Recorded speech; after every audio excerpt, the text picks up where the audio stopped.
So we are back with another one. If you're thinking about starting a lawn care or gardening business in 2024, then this is the video that you need to watch.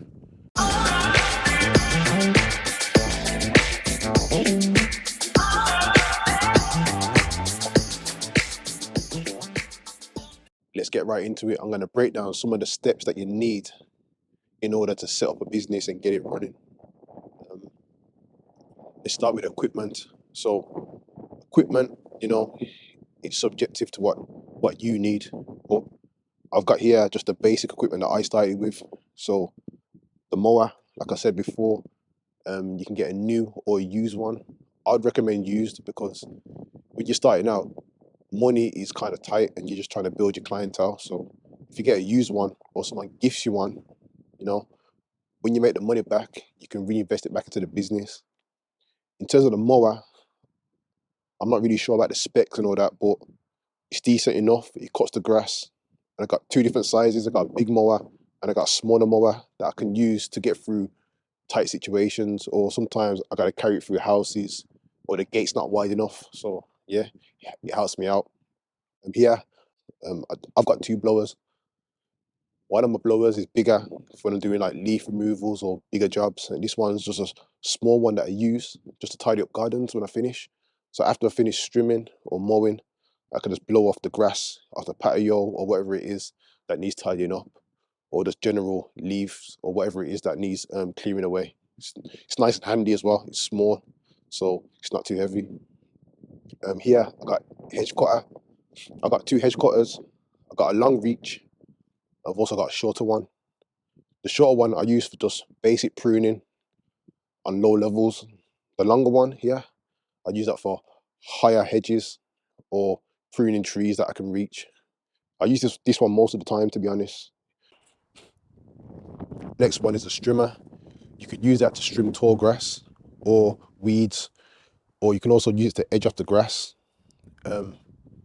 With this one though, with a strimmer, I would be careful because especially when you're new to using it, stones and things can hit the windows. So be careful when you buy windows, yeah. And on the end there, I've got a little edger.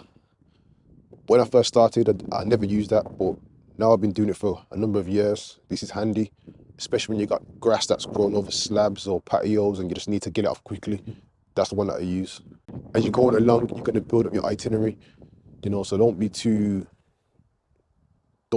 overwhelmed at the start, because as you're going, you'll know what tools that you need to invest in, yeah, as you're going along. Next section is market research.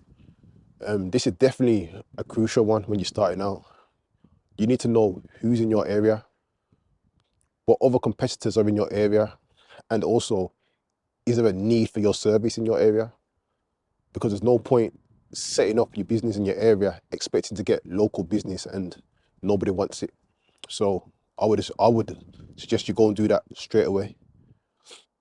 Also, in your local area, if it's saturated by loads of other gardeners, lawn care, then you might need to branch out and find another area that doesn't have that many gardeners that need your service and help build your clientele there.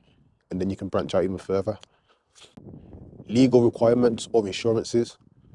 This is also subjective to your area, because in some countries or areas, you might need a certain license to run a lawn care or garden business.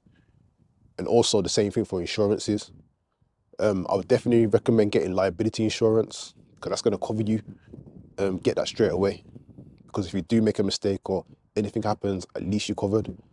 And also, if you're planning on getting employees, then you might need employee liability insurance. So I'd recommend them too, minimum. And then you can build on whatever you need to do after that. So next section is marketing.